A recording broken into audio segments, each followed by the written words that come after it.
amigos, minhas amigas, bom dia. É uma grande satisfação estarmos aqui com vocês, podermos nesta manhã confraternizar com cada um de vocês, na impossibilidade de podermos abraçar pessoalmente a cada um, transmitimos daqui o nosso abraço virtual para vocês. Vamos falar hoje sobre o tema como desenvolver o magnetismo pessoal. Como fala o mineiro, mas que trem é esse? Na realidade, a gente pode dizer que esta sala, este salão está imensamente impregnado de magnetismo. Pelos abraços que eu recebi aqui hoje, não sei nem contar quantos abraços eu recebi, quantas gentilezas, quantos apertos de mão, quantas boas-vindas eu recebi aqui hoje. É o magnetismo pessoal que está aqui, a flor da pele de cada um. Ganhei até uma rosa quando cheguei aqui. Olha só. Eu me lembrei muito quando cheguei aqui da nossa instituição, o Instituto Espírita Paulo de Tarso, em Aracaju. Porque lá nós costumamos, quando nos encontramos, trocar abraços, sorrisos, beijos. Foi a mesma coisa que eu encontrei quando cheguei aqui. Algumas instituições espíritas dizem que não, a gente tem que fazer silêncio total, porque senão desarmoniza o ambiente.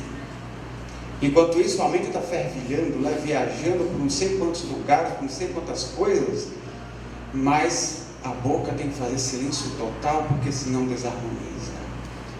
Poxa, mas que alegria, que burburinho gostoso eu senti quando cheguei aqui. Porque era aquele burburinho de alegria, que não pode desarmonizar ambiente nenhum. Era de fraternidade, era de aconchego, de amizade entre as pessoas. Isso é espiritismo. Isso é magnetismo pessoal nos relacionamentos entre as pessoas. Isso, logicamente, só nos engrandece, só enriquece o nosso coração, nos deixa mais leve, desanuvia a nossa mente, reduz as nossas angústias, nossas tristezas, nos dá uma certa tranquilidade. A gente chega às vezes carregado, angustiado, de senho cerrado. A gente chega aqui, desanuvia, passa tudo isso, se sente mais alegre, maior bem-estar. Por que a gente chegou angustiado? Talvez porque lá fora não haja essa troca tão intensa de magnetismo. Talvez porque lá fora não haja tantos abraços, tantas gentilezas, tantas amizades, tantos sorrisos. Talvez seja por isso. Quando no Espiritismo nós falamos de magnetismo, um tema bem pouco conhecido no meio espírita, mas tão falado por Allan Kardec, ele descreveu com tantos pormenores em todas as suas obras, mas tão pouco conhecido em nosso meio espírita. Quando se fala em magnetismo, está se falando em energia vital, a energia que sustenta a nossa vida material, que mantém a nossa existência física, que nos proporciona saúde, bem-estar, harmonia. Mas o magnetismo não está apenas nisto. O magnetismo está em tudo, absolutamente tudo no planeta Terra. No Evangelho segundo o Espiritismo, no capítulo que fala a respeito do amar aos seus inimigos, tem lá um trecho onde Kardec diz assim que nós não podemos sentir o mesmo prazer ao encontrar com o inimigo do que quando nós estamos com os amigos. E isto é uma questão fluídica, portanto é uma questão magnética. É o magnetismo pessoal, que não é o mesmo trocado entre dois amigos que entre duas pessoas que não têm confiança entre si. Não podem ser a mesma coisa. O magnetismo está no ódio, como está também no amor. É o magnetismo que liga as pessoas que se amam, é o magnetismo que liga as pessoas que se odeiam, que faz com que elas atraiam-se umas para as outras, para terem a oportunidade de reconstituir-se intimamente, transformando aquele ódio em fraternidade com o partir do tempo. Mas o magnetismo também está nos minerais, unindo células e átomos, está nos vegetais, está nos animais, na produção dos instintos, O magnetismo está na rotação dos planetas, na circulação dos ventos, está no andar dos rios, no movimento dos mares. É o magnetismo que está por toda parte. Ele está também dentro de nós. Jesus, quando chegava diante das multidões e falava, as pessoas simplesmente se sentiam extasiadas. Não importava o tamanho da multidão, fazia-se silêncio para ouvir o Mestre falar. Era o seu magnetismo poderosíssimo que atingia as pessoas que lhes envolvia, que lhes transmitiam bem-estar. Os sofredores se sentiam menos angustiados, se sentiam mais fortalecidos para enfrentar as suas dores, as suas dificuldades. Os orgulhosos se sentiam mais confundidos e também silenciavam porque não encontravam argumentos para falar contra Jesus. Também silenciavam e calavam-se na sua incapacidade de igualar-se às suas energias, às energias do Mestre. Era o magnetismo de Jesus que se transmitia às pessoas através do seu pensamento, das suas palavras. Palavras que se transmitiam de uma maneira poderosíssima porque eram fruto da sua convicção. Ele sabia do que estava falando, ele acreditava no que estava dizendo.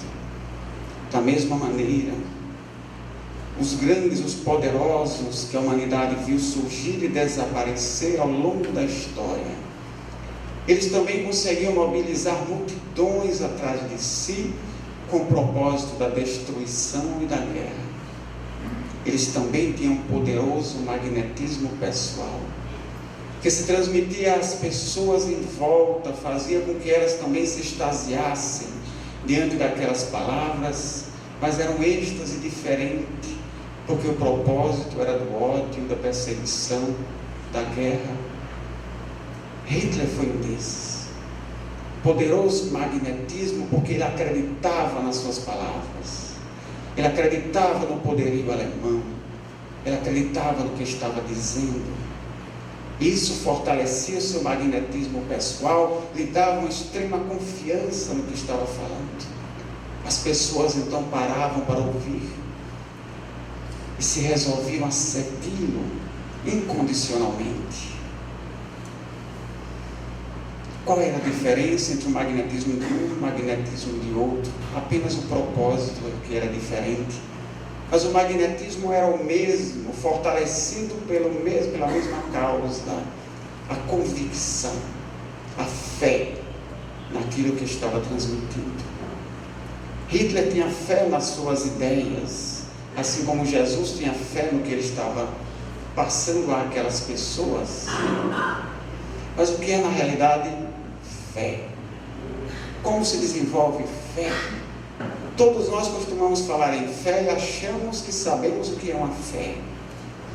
Nós gostamos muito de dizer a alguém que sofre: meu irmão, tenha fé. Mas o outro poderia perguntar: mas o que é ter fé? Como é que eu faço para desenvolver a fé? E isso, na maioria das vezes, a gente não faz.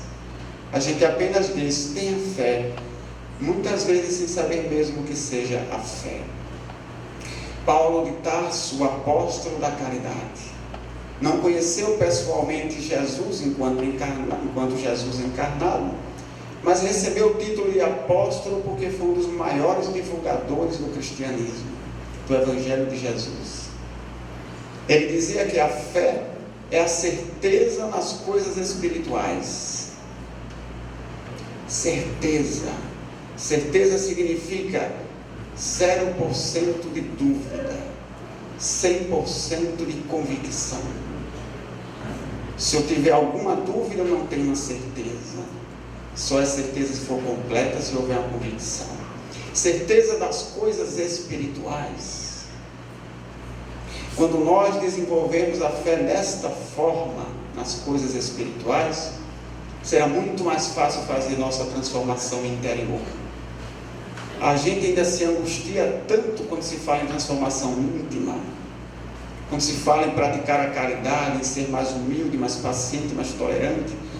A gente costuma olhar para dentro de nós mesmos e enxergar tantas coisas ali que precisam ser transformadas, precisam ser recicladas.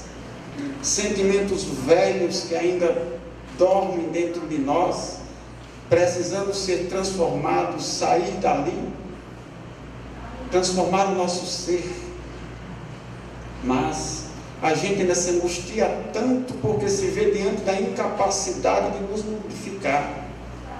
Como transformar a nós mesmos, como vencer tantas imperfeições que a gente ainda carrega, e a gente faz um esforço danado para se conter naqueles ímpetos das nossas imperfeições, dos nossos sentimentos negativos, e muitas vezes não consegue, se angustia mais ainda. Poxa, como é difícil se transformar, porque em realidade é de muito pouco tempo esse nosso desejo de transformação, de seguir no caminho do bem. Até então nós passamos por tantas e tantas reencarnações, trazendo na nossa história uma bagagem de tantos erros e desacertos, de tantas coisas ruins que a gente andou semeando na nossa estrada, espinhos que a gente andou espalhando sob nossos próprios pés.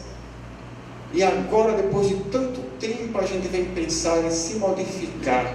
Como é difícil romper as barreiras, derrubar os obstáculos que nós construímos ao longo de tantos séculos na nossa vida. E agora, como fazer? É muito difícil.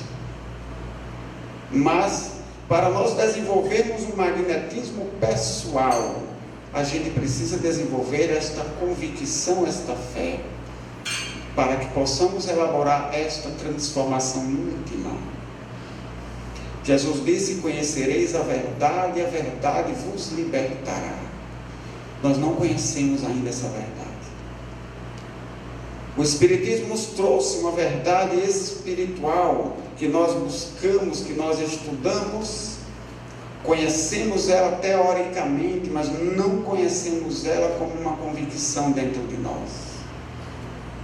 Infelizmente, a maioria de nós, ninguém se zangue por causa disso que eu vou falar, mas a maioria de nós ainda não acredita na reencarnação. A maioria de nós ainda não acreditamos que somos espíritos. Pensamos que acreditamos, mas lá no fundo ainda sentimos muitas dúvidas a respeito. A gente tenta dizer para nós mesmos: eu acredito, eu sou um espírito, mas lá no fundo uma vozinha interior diz assim para a gente: será que é assim mesmo? Será que existe? Será que realmente existe esse negócio de reencarnação? Lá no fundo a gente ainda duvida, e é essa dúvida que atrapalha a nossa transformação. Quando nós tivermos essa convicção íntima de que nós somos espíritos, tudo ao nosso redor vai mudar automaticamente. Toda a nossa existência muda automaticamente. O Dr. Brian Weiss, ou Weiss, como alguns dizem, norte-americano, inventor, criador da terapia de vidas passadas, ele que era psiquiatra, coordenador do departamento de psiquiatria em uma universidade norte-americana, quando tratando aquela jovem, sua paciente, Catherine, quando ela, sem que ninguém esperasse ou premeditasse, de repente ela começa a relatar fatos, detalhes de existências passadas dela. O Dr. Brian, ele não era espiritualista, ele não era ligado a nenhuma corrente religiosa, ele nunca tinha estudado nada sobre reencarnação, nunca tinha se interessado por esse assunto, mas estava ali diante de uma coisa nova. Como acontece com as coisas novas, ou com as verdades novas que surgem, que não é tão nova assim em realidade, ou confunde os orgulhosos, ou faz os humildes pensarem: não, aqui tem alguma coisa que vale a pena a gente investigar. E foi isso que ele fez. Começou a investigar o fenômeno até adquirir a convicção de que ali realmente eram relatos de vidas passadas. Então, em realidade, como ele sempre pensou, ele não era apenas um conjunto de músculos, de ossos, de nervos, de líquidos. Ele não era apenas um corpo material.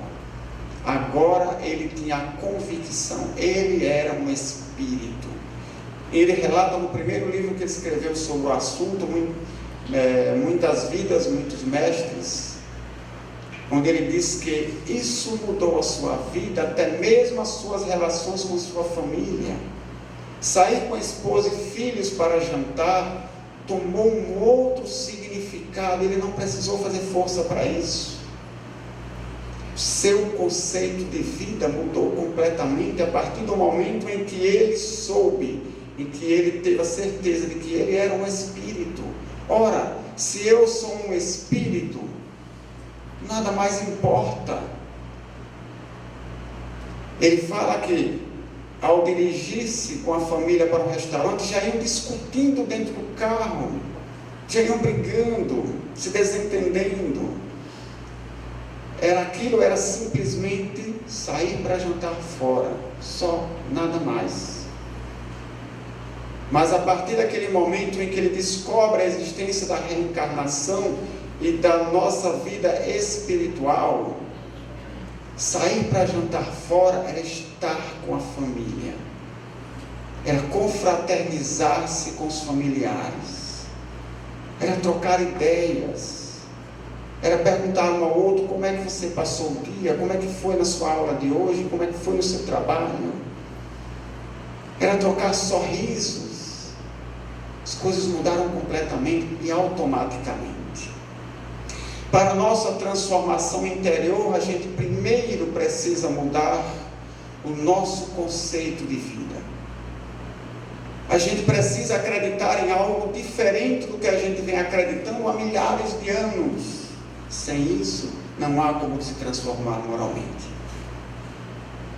No livro dos Espíritos, no capítulo que fala sobre a lei do progresso, Allan Kardec discorre, ou melhor, os espíritos discorrem para ele a respeito da necessidade de que, primeiro, é necessário que o homem desenvolva a inteligência, para depois desenvolver a moral.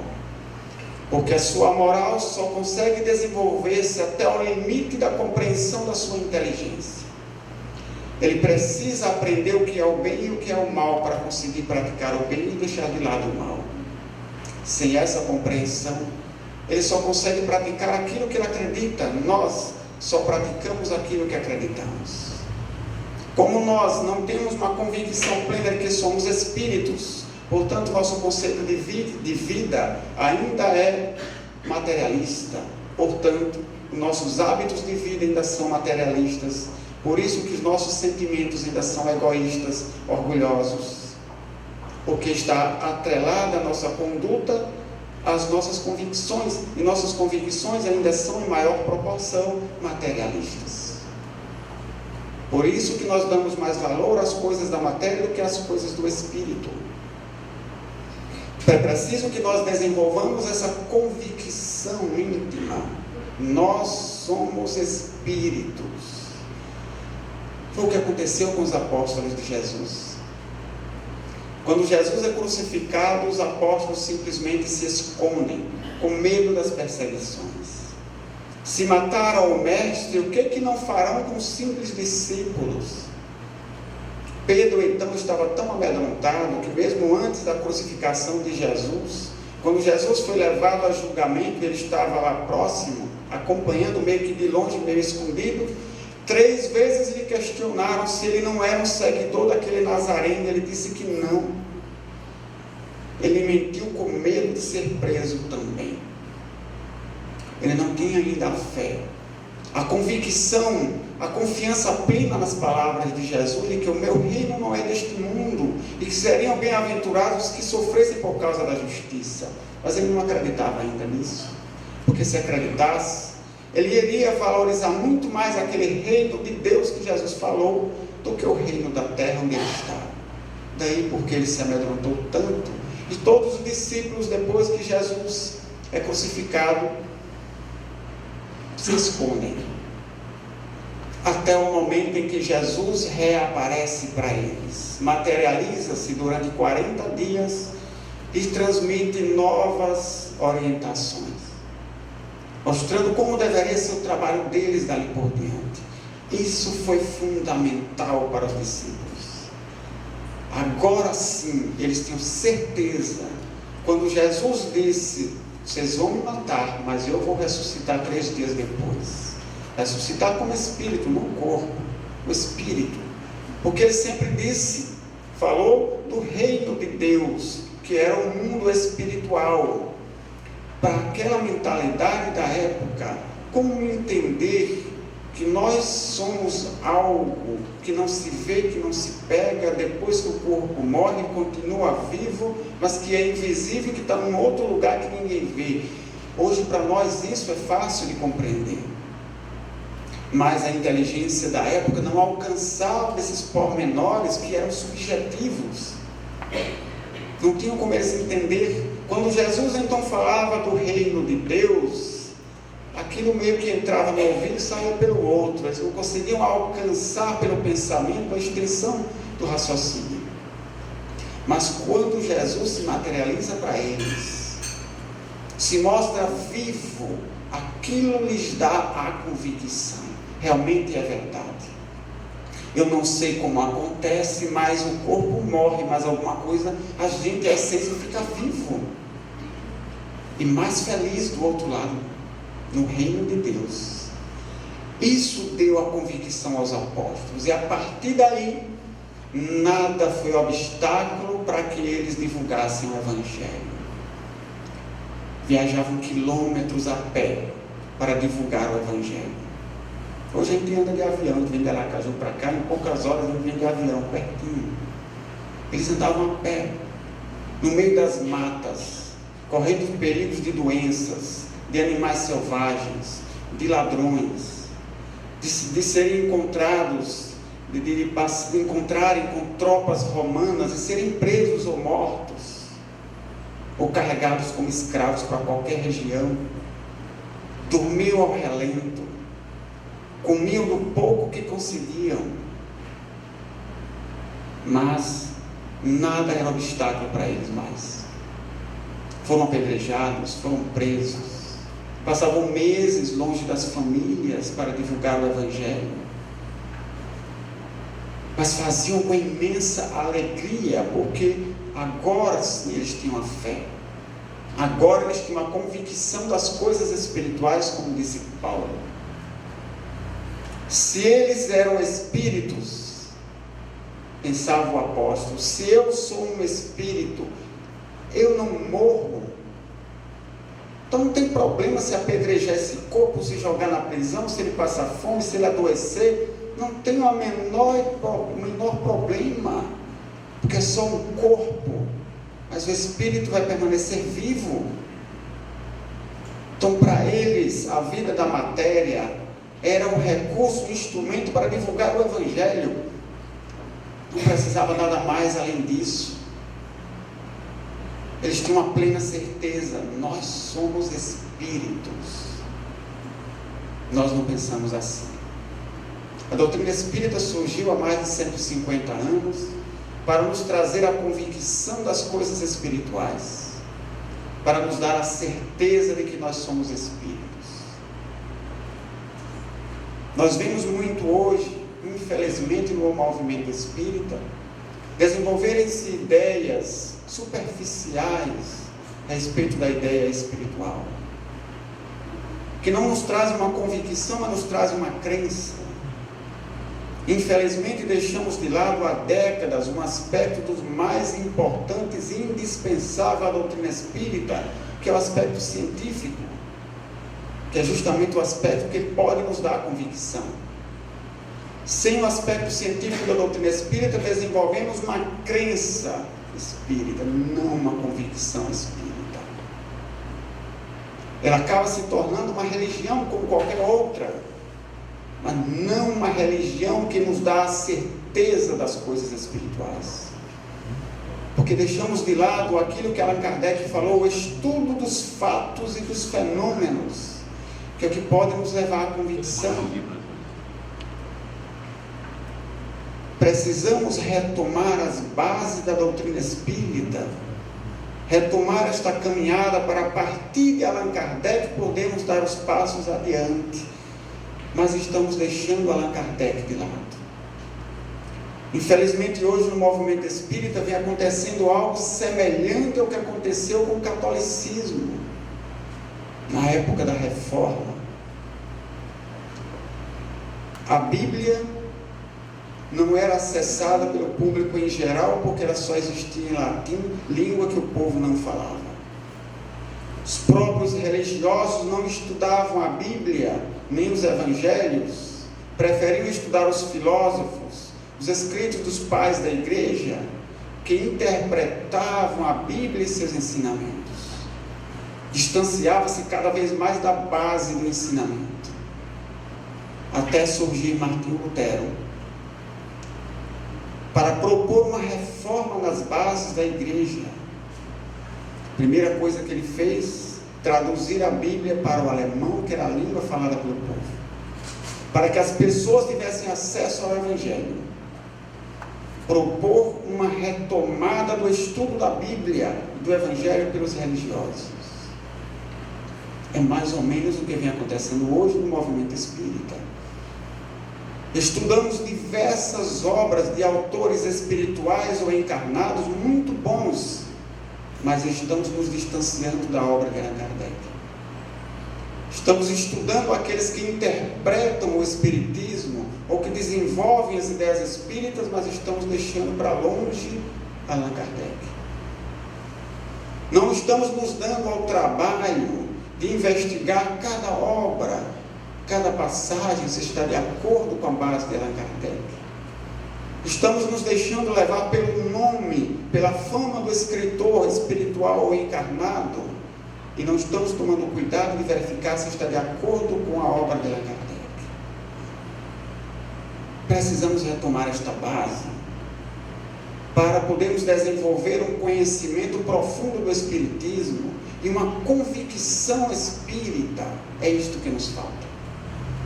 Através disso nós vamos modificar os nossos conceitos de vida, que é o primeiro passo para a transformação moral, porque aquilo que eu acredito é o que eu pratico. Se eu acredito mais ou menos que eu sou espírito, só vou praticar mais ou menos. Se eu tiver uma certeza que eu sou espírito, vou fazer como o Dr. Brian Weiss. Minha vida se transformará, tomará um outro sentido. A partir daquela convicção dele, ele largou tudo, jogou tudo para o alto. Ele começou a falar em terapia de vidas passadas, no meio acadêmico, que é o meio que mais produz o materialismo para a humanidade, que é o meio acadêmico universitário. Mas para ele não importava. Lançou por terra o seu status, a sua fama, a sua profissão, a consideração que os profissionais tinham pelo trabalho dele, mas ele tinha certeza que ele era um espírito. Então para ele nada mais importava, não era a fama, não era o título de doutor, isso não tinha importância mais. Tinha importância sim, que aquilo era uma verdade e que merecia ser divulgada. Foi o que ele fez, foi o que os apóstolos de Jesus fizeram. Era uma verdade, merecia ser divulgada. A doutrina espírita, ela tem capacidade de fazer isso conosco, mas nós precisamos buscá-la e buscá-la a fundo, buscando desenvolver esta certeza. Eu sou um espírito.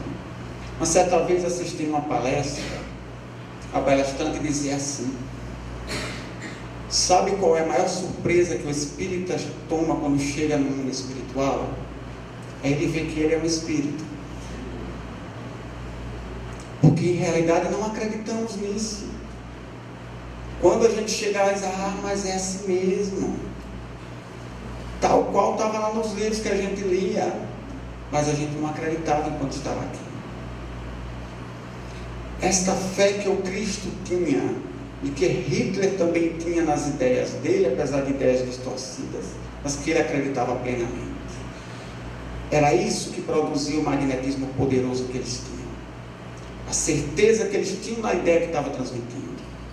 E isso se comunicava facilmente às pessoas ao redor. Nós temos a capacidade de convencer facilmente as pessoas ao nosso redor. Existe um livro de um magnetizador clássico, famoso, que se chamava Jagot. Escreveu um livro a respeito de magnetismo pessoal, que você pode utilizar até mesmo quando vai fazer uma entrevista para um trabalho, entrevista profissional. Transmitir ao entrevistador seu magnetismo pessoal, que vai se irradiar e vai ter a força proporcional à convicção que você tem daquilo que você está falando.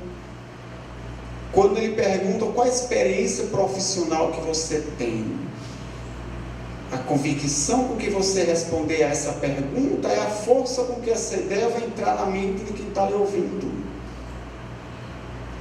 Quando alguém lhe pergunta, você é espírita? E você responde, eu sou espírita. Não adianta tentar fingir. Não adianta tentar simular uma convicção, porque isso é impossível. Pode até enganar no aspecto físico, mas no aspecto energético não engana. O magnetismo será aquilo que nós tivermos de convicção dentro do nosso íntimo. A minha energia atingirá o outro. Tem pessoas que a gente percebe que podem nos falar o que for, a gente acredita, porque ela acredita no que está dizendo. Portanto, ela se faz acreditar também. Já tem outras pessoas que, por mais que ela tente nos passar uma convicção, a gente nunca acredita no que ela está falando, porque ela também não acredita, apesar de tentar simular que acredita. As nossas energias, elas não mentem. Elas se transmitem de nós para as pessoas que estão ao nosso redor. E elas geram convicção no outro, geram certeza no outro.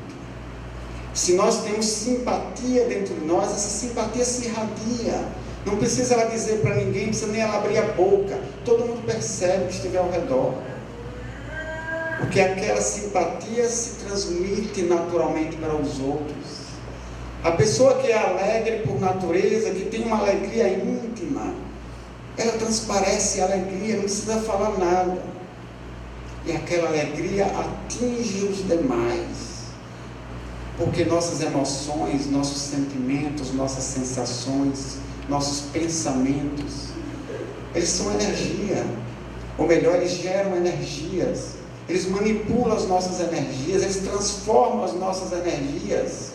As nossas energias, elas têm o teor daquilo que a gente acredita. Portanto, se a gente é uma pessoa, se nós somos alegres, se temos alegria dentro de nós, isso passa energeticamente, magneticamente para as pessoas que estão ao redor. E as pessoas se sentem bem no contato conosco. Aí tem gente que diz assim, eu me sinto tão bem quando chego perto de fulano, porque ele irradia tanta alegria, a gente sai de lá se sentindo tão bem quando a gente está perto dele, não precisa nem conversar, nem trocar palavras. Já tem outras pessoas que dizem assim, quando eu chego perto do fulano, não me sinto tão mal. Porque o outro não está irradiando coisas boas. Porque as convicções do outro são diferentes das nossas. Os sentimentos, os pensamentos que ele está alimentando naquele momento, talvez não sejam os mais positivos.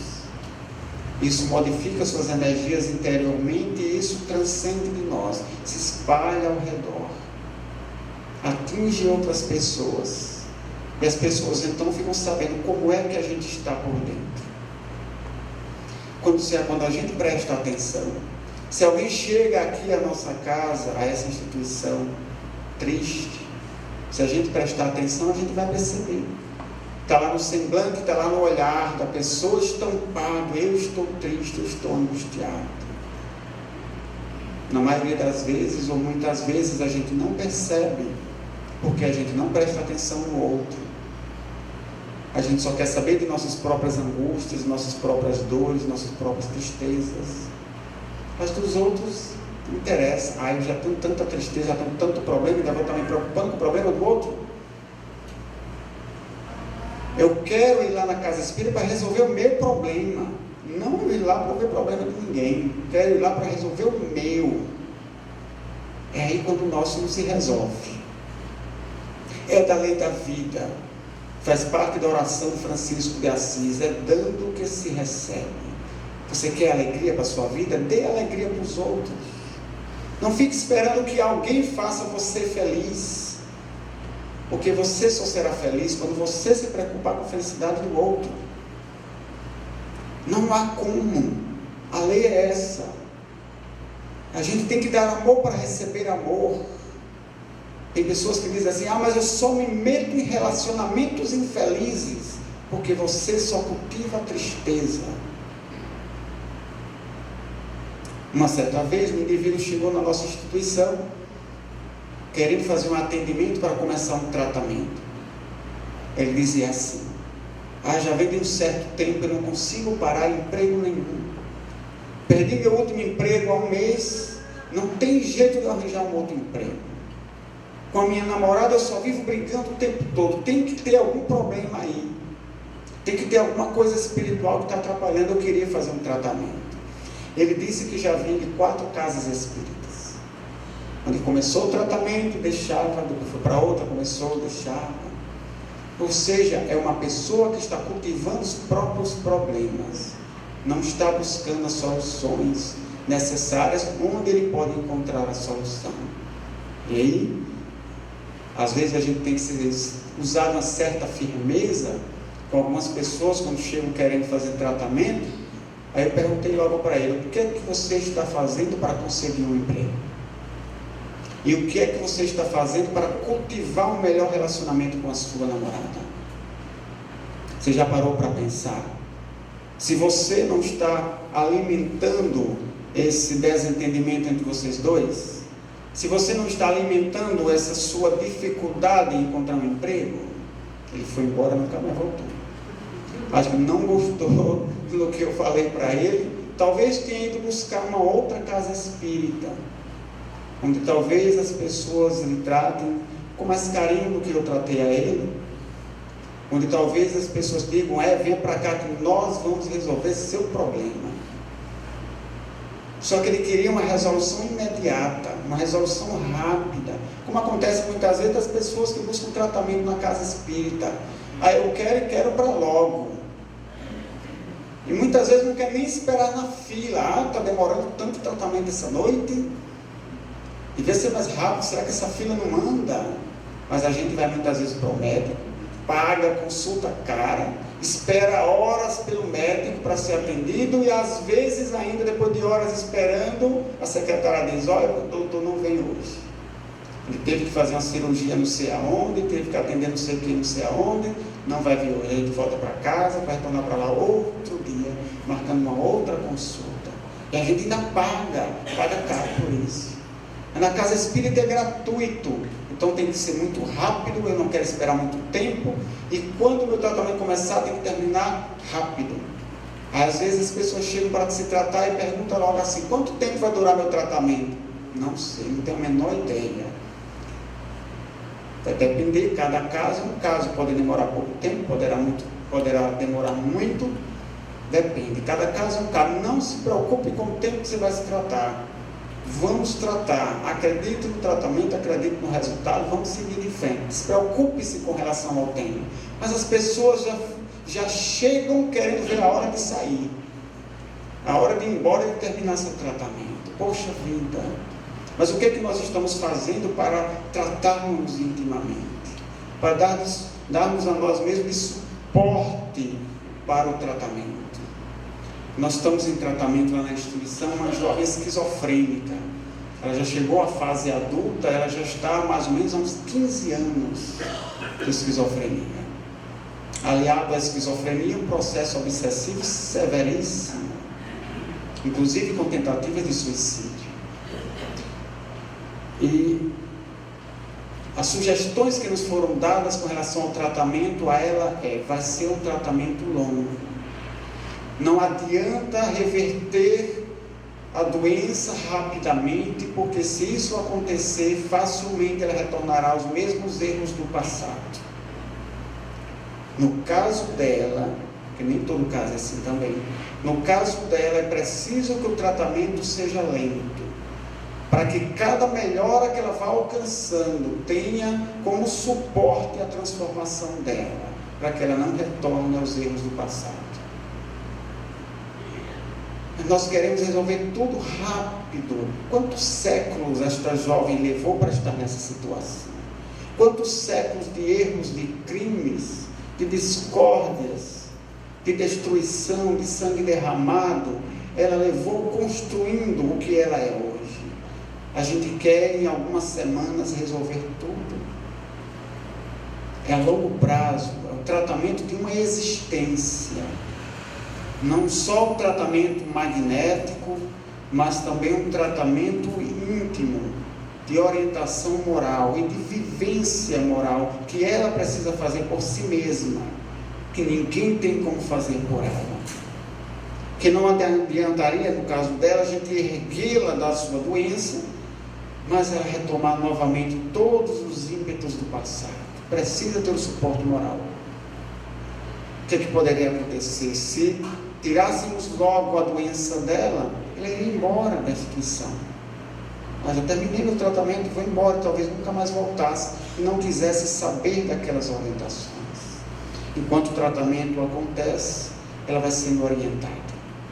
E graças a Deus, num lar onde ela recebe todo o suporte necessário de orientação, de ajuda e de muita tolerância, de muita paciência da mãe,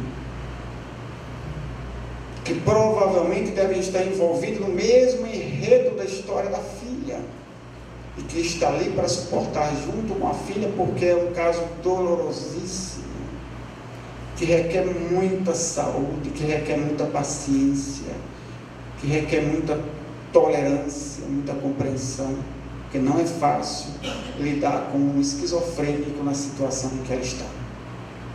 E tantos outros casos, como um caso de um senhor que já cometeu suicídio, tentou, aliás, cometer suicídio 7 vezes. E hoje ele sente um arrependimento terrível por ter feito isso, por ter fraquejado dessa maneira. Mas é que ele não suportava mais. Uma outra jovem que se encontra em tratamento, ela chegou para os pais, chamou os pais e disse: olha, se você se prepare, mas eu vou tirar a minha vida. Imagine o que os pais sentiram nesse momento. Ela dizia: eu não sou suicida, eu não quero me suicidar, mas eu não vejo outra saída porque eu não aguento mais. Imaginemos o sofrimento íntimo dessa pessoa. Quanta angústia ela deve estar carregando dentro dela. Mas como é que nós vamos tirar essa angústia dentro dela? Difícil. Podemos tratar a doença que ela está carregando, mas a angústia é um trabalho íntimo dela. Ela vai ter que fazer por si mesma. Ela vai ter que se auto-superar. E a doutrina espírita dá o suporte, mostrando para ela: você não é apenas um ser material, você é um espírito. Portanto, a vida da matéria dura alguns anos, mas o espírito vive sempre, é imortal. O que é mais importante dos dois, então? O corpo, que dura alguns anos, ou o espírito, que é imortal? Lógico que o espírito, mas nós vivemos muito mais pelas coisas da matéria. E deixamos o espírito, que é mais importante, de lado. Por quê? Porque as coisas da matéria a gente acredita, a gente vê, a gente sente, a gente pega. Mas as coisas do espírito, que são mais subjetivas, aí a gente precisa estudar os fatos para poder ter essa certeza que Allan Kardec desenvolveu. Allan Kardec, ele foi desenvolvendo essa convicção das coisas espirituais. Quando ele recebeu do amigo dele, o Sr. Didier, uma quantidade enorme de escritos que ele dizia que vinham dos espíritos, e Allan Kardec pegou aquilo ali: vamos estudar a respeito. Olha o trabalho que deu. Ele deve ter olhado assim para aquela quantidade de papel. Já vi, tem que ler isso tudo. Ele não podia dizer que era algo que existia ou que não existia, porque ele não conhecia. Mas ele tinha humildade, não fez como o orgulhoso. O orgulhoso, ele dizia assim: isso não existe. Então você não vai nem ler? Não precisa, isso não existe. É aquele que diz: a água não molha. Então coloca a mão embaixo da torneira para você ver. Não precisa não, a água não molha, está acabado. Mas se você colocar a mão embaixo da torneira, você vai ver que ela molha assim, apesar de você não acreditar. Kardec pegou aquela quantidade enorme de escritos, começou a analisar, selecionar tudo, e viu que tinha a possibilidade dele pegar e complementar, tinham coisas ali que ficavam lacunas sem explicação. Ele formulou então perguntas para passar aos espíritos, perguntar aos espíritos, para que eles respondessem. Foi comparando as respostas, depois comparando com os escritos de outros médiuns em outras partes do mundo, para comparar as respostas até ele dizer: realmente o Espírito existe. Não há mais dúvidas. Como ele não tinha mais dúvidas, aquilo valia a pena ser a obra de uma existência. A partir daí, o que era material não tinha mais importância. Ele dedicou-se plenamente à doutrina espírita. Nós, muitas vezes, a gente vai na casa espírita, faz determinada tarefa que dura 1h30, 2 horas, vai para casa, cumprir minha obrigação de cristão. Cumprir minha obrigação como espírita. A gente acha que fez muito. Chico Xavier, ele dormia pouquíssimas horas todas as noites. Tinha que ler e responder centenas de cartas. Tinha que psicografar livros uns atrás dos outros que levavam horas. Tinha que fazer entrevistas, tinha que viajar para dar conferências, tinha que receber amigos, tinha as tarefas na casa espírita, a obra de uma existência. Por quê? Porque ele tinha certeza que ele era um espírito, que ele não era apenas um corpo físico. Se ele é um espírito, valia a pena viver em função daquilo. Mas nós não temos essa certeza. Por que não temos? Porque não estudamos o assunto. A fé ela não pode ser imposta, mas ela pode ser desenvolvida. Desenvolvida como? Através do estudo. Não se desenvolve a fé fazendo força para isso. Às vezes a gente diz assim, as pessoas que sofrem, tenha fé em Deus que você vai dar resultado. Mas não se desenvolve a fé fazendo força. A fé se desenvolve através do conhecimento. O conhecimento que os apóstolos precisavam era a visão do Cristo. Eles conheceram a realidade espiritual porque o Cristo estava ali na frente deles, vivo. Era o conhecimento que eles precisavam. Nós temos o conhecimento espírita, estudando os fatos espíritas, para nós termos certeza de que realmente existe um mundo espiritual, de que nós somos realmente espíritos. Isso nos leva a um outro assunto que nós fizemos ontem um seminário na cidade de Linhares a respeito de sonambulismo.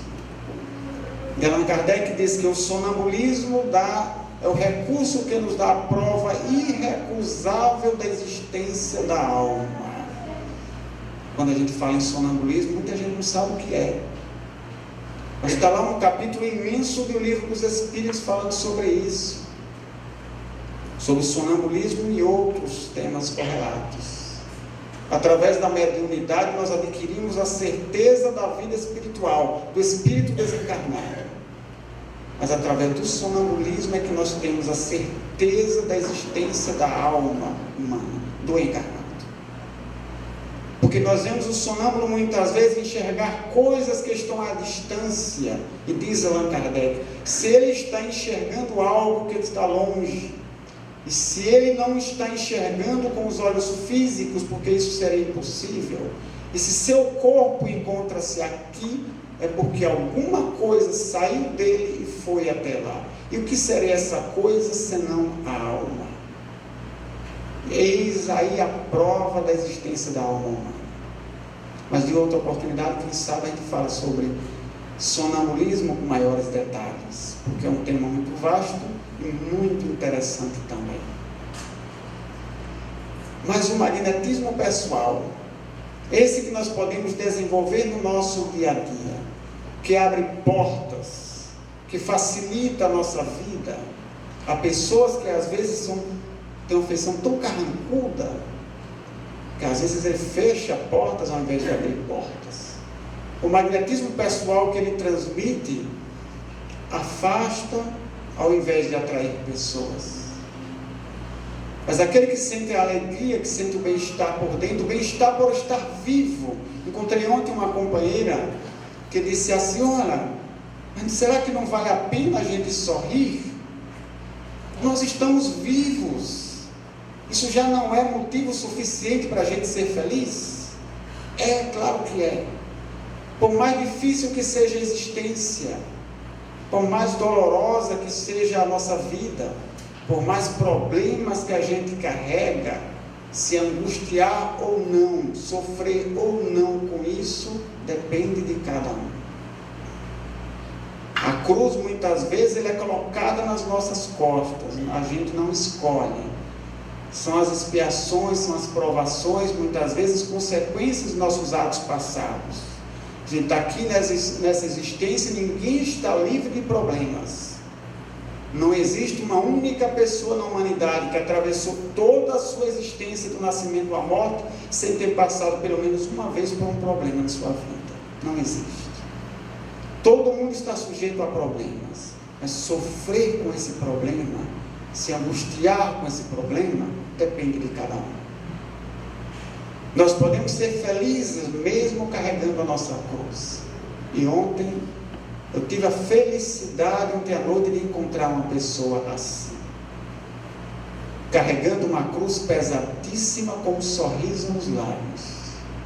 Um jovem de 35 anos, que tem uma doença chamada esclerose lateral amiotrófica, uma doença neurodegenerativa, que a medicina até aqui ainda não conseguiu uma cura.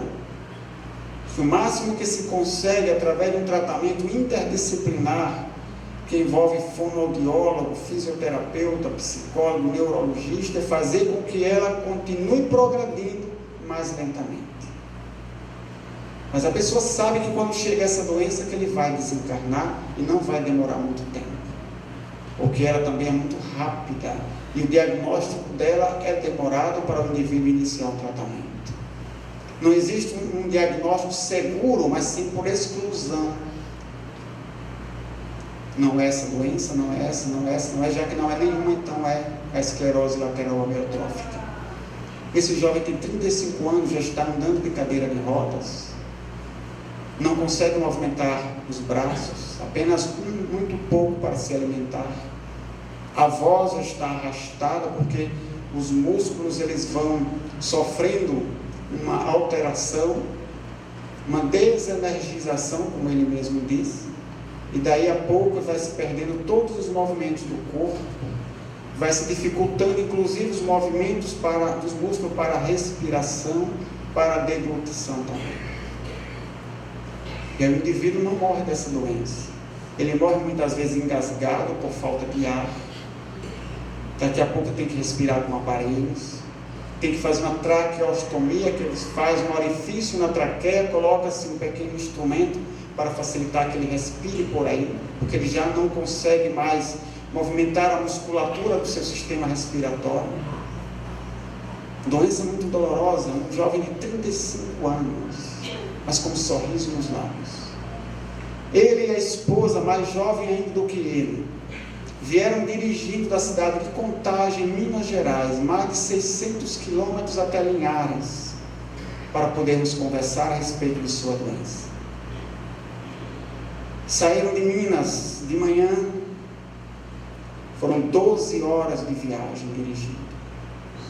Hoje de manhã já estavam de volta outra vez para sua terra, apenas para podermos nos encontrar, para conversar sobre sua doença. Uma lição de vida, porque diante daquele rapaz ali a gente se sentia muito pequeno. Meu Deus, o que é que eu sou? Porque ele dizia, se eu não conseguir nenhum resultado com o tratamento magnético, não tem problema, mas nós tentamos. Ele disse para a fisioterapeuta que queria fazer um determinado, ele queria fazer um tratamento com, como é que se chama, meu Deus? Aquele tratamento com cavalos, andar sobre o cavalo. Como é que é? Isso. Equiterapia, é isso? Equiterapia? Assim? Ok. Ela não queria fazer, não queria deixar que ele fizesse. Ele disse, mas nós podemos tentar. Se não der resultado, não tem problema, mas depois nós não podemos dizer que não tentamos. 4 dias depois ele já conseguia se sentar sozinho em cima do cavalo.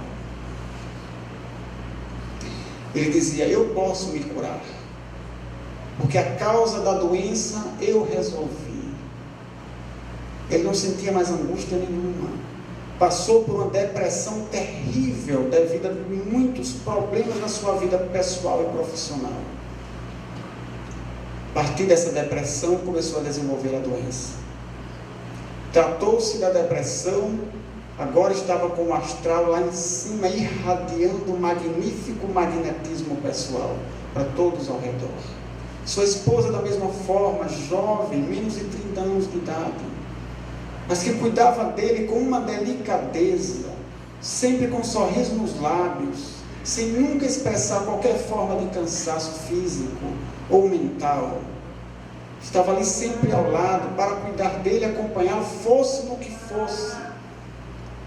Quando eles me falaram: olha, você vai vir até Contagem para a gente conversar, eu disse: eu vou estar em Linhares nesse final de semana. Se vocês quiserem, vocês irem até lá, a gente já pode conversar logo, porque eu não vou ter condições de ir a Contagem, a não ser lá para o mês de maio. E eles não pensaram 2 vezes, nenhum dos dois, colocaram o carro na estrada. Eu falei isso a eles 2 dias antes, na quinta-feira. Colocaram o carro na estrada, viajaram mais de 600 quilômetros só para a gente conversar sobre a sua doença. E nos transmitiam uma lição de vida. Um intenso magnetismo pessoal dali se irradiava. Magnetismo não de doença, não de tristeza, não de sofrimento, de dor, de angústia, não. De alegria, mas não de conformação. Porque ele disse: se nós podemos tentar, vamos tentar.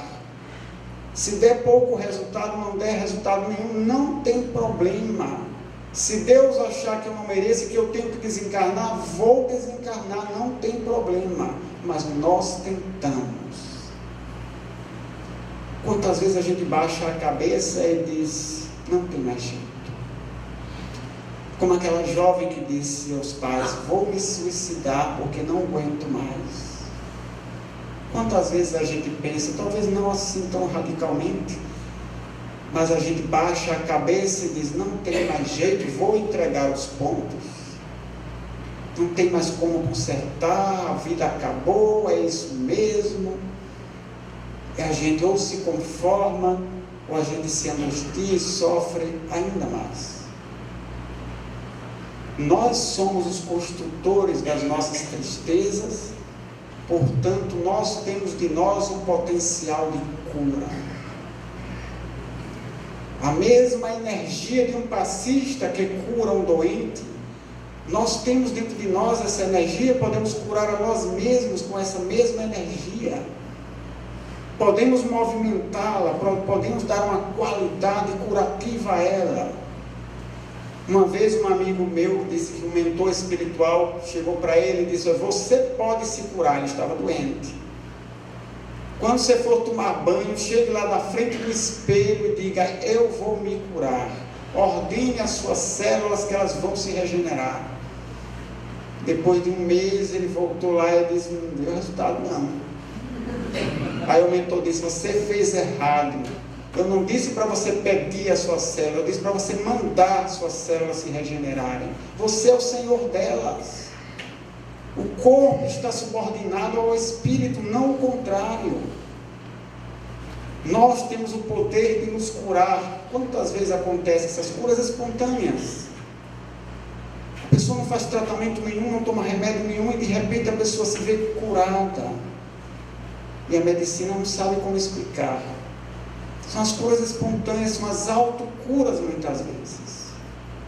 Nós temos o potencial, se não tanto para curar nosso próprio corpo físico, para reverter todo um processo difícil de doença física, podemos curar nossos sentimentos. Podemos curar os nossos pensamentos. Podemos deixar de lado a tristeza e sermos alegres. Alguém pode perguntar: como é que eu posso ser alegre diante de tanta dificuldade, diante de tanto problema? Podemos, se o quisermos. Se compreendermos os problemas, não apenas fazendo força para se tornar alegre, mas compreendendo os problemas, compreendendo as dificuldades, como o jovem que tem a esclerose. Deus me deu a doença como um instrumento para recuperar a minha alma, porque ele era materialista, completamente desligado de qualquer forma de religião, qualquer forma de pensamento espiritual. Quando ele se viu diante da dor e da dificuldade, ele pegou o livro dos Espíritos e o Evangelho segundo o Espiritismo e começou a ler detalhadamente. E isso foi o suficiente para a sua transformação moral, transformação radical que ele deu à sua vida. Conseguiu sair de todo o sofrimento que ele se encontrava proporcionado pelas dificuldades de sua vida. Desenvolveu dentro de si uma capacidade de ser feliz. E com a leitura única do livro dos Espíritos e do Evangelho segundo o Espiritismo, lendo atentamente cada pergunta que tem ali, e entendendo qual era a proposta do Espiritismo, e desenvolvendo uma certeza de que realmente era daquele jeito, ele disse: não, eu só posso ser feliz. Porque essa doença ela não é uma dificuldade na minha vida, ela é um instrumento de renovação. Um jovem de 35 anos.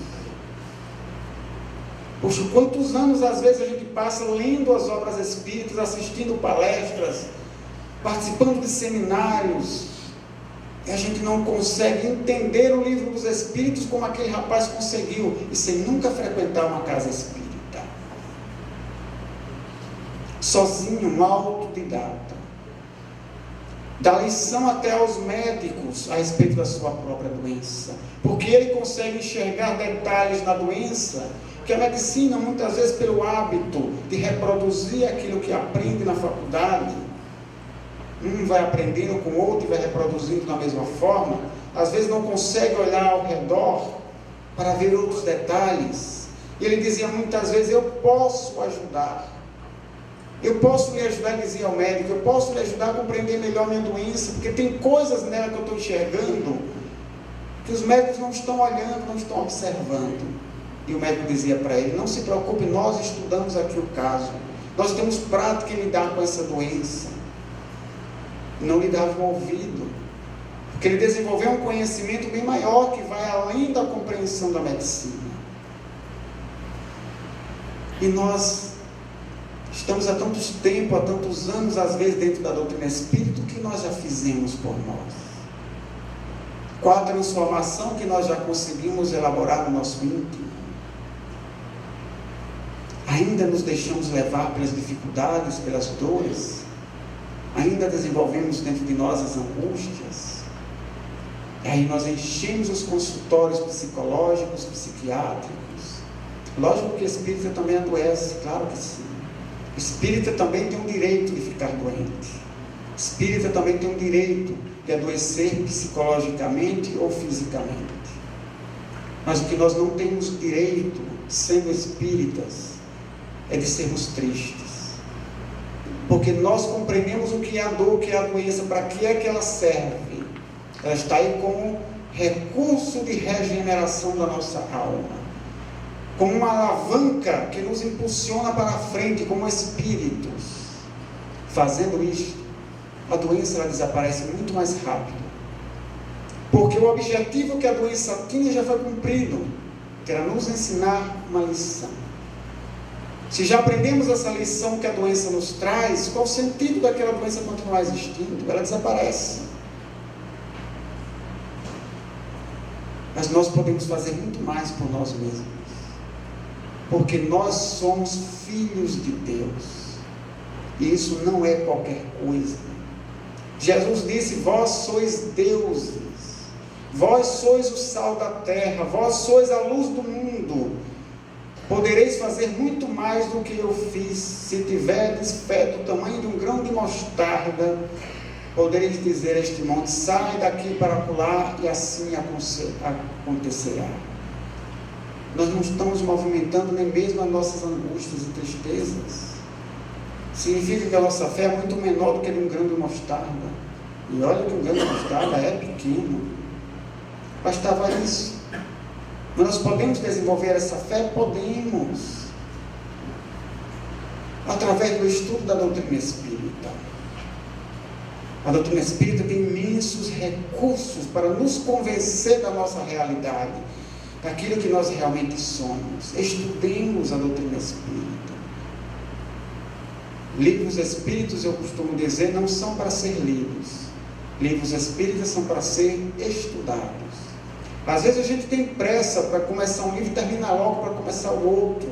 O que importa não é a quantidade de leituras, mas o quanto nós assimilamos de cada leitura que nós fizemos. As boas leituras, obviamente. Dos livros que realmente podem levar o título de espíritas. Os livros que sejam realmente sérios. Mas como é que a gente sabe se o livro tem realmente noção espírita ou não? Estude Allan Kardec. A partir do conhecimento de Allan Kardec, você pode fazer a comparação com qualquer outra obra, espírita ou não espírita. Você vai saber avaliar, analisar cada uma delas. Como acontece, por exemplo, quando se fala sobre magnetismo. Nossa, que heresia falar sobre magnetismo no meio espírita. O espiritismo não tem nada a ver com magnetismo. Caramba, mas está lá nas obras de Allan Kardec. São mais de 300 referências ao termo magnetismo nas obras de Kardec. São mais de 280 referências ao termo magnetizador na obra de Kardec. Mas Kardec fala pouquíssimo sobre passe. Fala sobre magnetismo, que é muito mais, vai muito mais além do que simplesmente passe. Quando ele fala da capacidade que o ser humano tem de se regenerar fisicamente usando essa energia.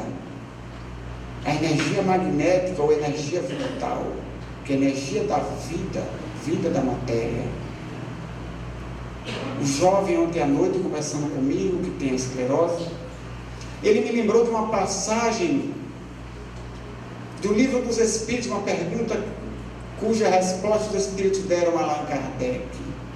É o esgotamento do corpo físico, é o esgotamento dos órgãos que gera o desencarno do Espírito.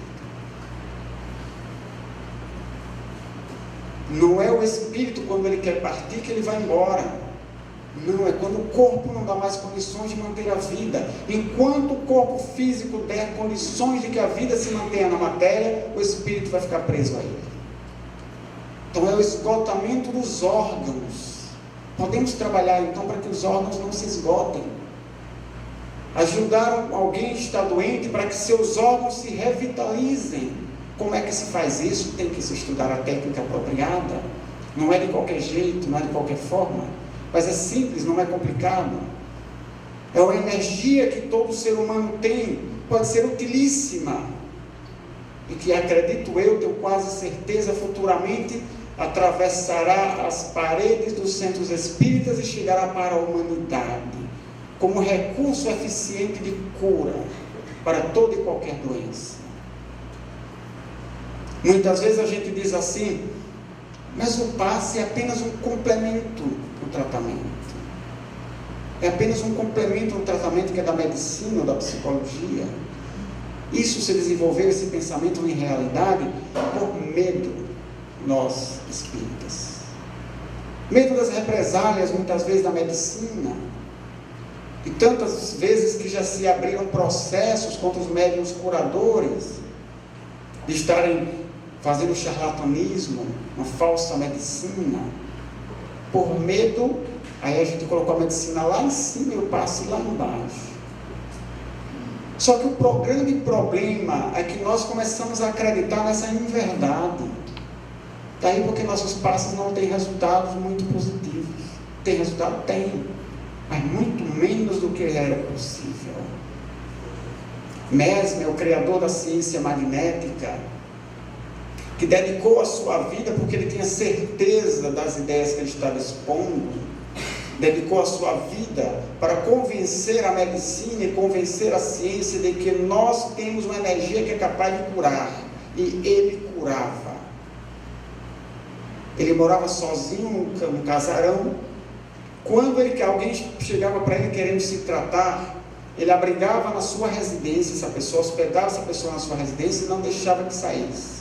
As condições eram essas: você não pode sair daqui, você vai comer da comida que eu lhe der, e não vai fazer tratamento nenhum, a não ser magnético comigo. Porque ele queria ter certeza que quem curou a pessoa foi ele. Ele precisava de provas. Para ele convencer os outros que o magnetismo dava resultado, ele tinha que apresentar os resultados. Tinha que dar as provas. Essa era a condição dele. Quem eram esses pacientes que chegavam para ele curar? Pessoas desenganadas pelos médicos. Pessoas que a medicina dizia, não tem mais jeito, você vai morrer, não tem tratamento mais que cure você. Essa pessoa, então, como último recurso, procurava o magnetismo para se curar. E Mesmer curava. Mesmer, seus discípulos dos discípulos de Mesmer, curavam as doenças mais difíceis. E deixaram registros em muitas obras, jornais da época que eles fundaram, revistas, livros, que infelizmente o meio espírita não se interessou em traduzir, apesar da ligação tão íntima entre a ciência magnética e a ciência espírita, ao ponto de Kardec dizer, se uma das duas não quiser se imobilizar, tem que andarem juntas. Se o espiritismo não quiser se imobilizar, tem que andar ligado ao magnetismo. E nós estamos nos desvinculando do magnetismo já faz algumas décadas. Precisamos revitalizar essa ligação, porque os resultados podem ser muito bons. Quem vai ganhar com isso? A humanidade. A humanidade. Eu não sei se com esse mesmo nome ou com outro nome, mas esta forma de cura deverá chegar à humanidade algum dia e lá se estabelecer para alívio das dores humanas. Logicamente, quem vai perder com isso vão ser as grandes indústrias de medicamentos. Porque não vai ser mais necessário tanto medicamento assim, que aliás hoje já é ministrado em exagero. Tem uma professora na universidade que ela mesma disse, 70% dos medicamentos que são ministrados para os doentes não eram necessários. Mas nós só nos conformamos quando temos um alívio imediato. Se o médico disser, você não tem nada, você não precisa de um remédio, a gente fica triste, fica insatisfeito. Aí esse médico não presta, tem que ir para outro. A gente acha que tem que ter um medicamento porque tem que ter um alívio e tem que ser rápido. Nosso imediatismo, mesmo sendo espíritas, quando a gente tem a compreensão do que é a doença, como ela se desenvolve. Meus irmãos, muito obrigado pelo convite, muito obrigado pela oportunidade de estar aqui hoje com vocês, trocando o nosso magnetismo pessoal uns com os outros. Obrigado pela generosidade de vocês em nos ouvir. Que Deus abençoe a todos, nos ajude a desenvolver esse nosso magnetismo íntimo no sentido positivo, do bem ao próximo, do bem aos nossos semelhantes, aliviando a dor dos outros. Quando Jesus disse, vinde a mim benditos do meu Pai, porque eu estive com sede e me deste de beber, eu estive com fome e me deste de comer, eu estava nu e me vestiste, eu estava enfermo e foste me visitar. Ou seja, os benditos do Pai são aqueles que se dedicam ao seu próximo, que conseguem romper os obstáculos que nos separam das outras pessoas, das barreiras que nós criamos para nos separar uns dos outros, para podermos assim olharmos a dor do outro, as dificuldades que os outros vivem, para aliviar, para ajudar, nem que seja com uma palavra de carinho, com um abraço fraterno, e isso com certeza aliviará nossas próprias dores. Isso também é magnetismo pessoal, levar a alegria, levar o bem-estar, levar a paz, levar a saúde para aqueles com quem nós nos encontrarmos. Que Deus esteja com todos sempre.